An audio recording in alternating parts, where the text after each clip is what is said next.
אקשן. רציתי לספר לכם דבר נוסף על בני האינקה.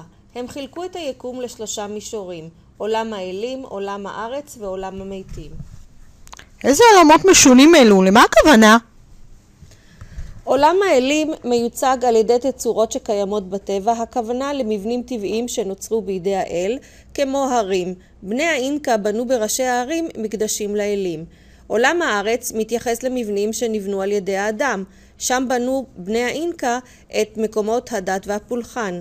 ואילו בעולם המתים בנו דברים ארציים כמו בתי כלא, מגורים, אזורי תעשייה וחקלאות. חלוקה זו מלמדת אותנו שבני האינקה ראו חשיבות בבחירת המקום לבנות בו את עירם. הם זיהו נקודות אנרגטיות על פני כדור הארץ. ממש כפי שמטפל בדיקור יזהה נקודות כאלה בגופו של המטופל.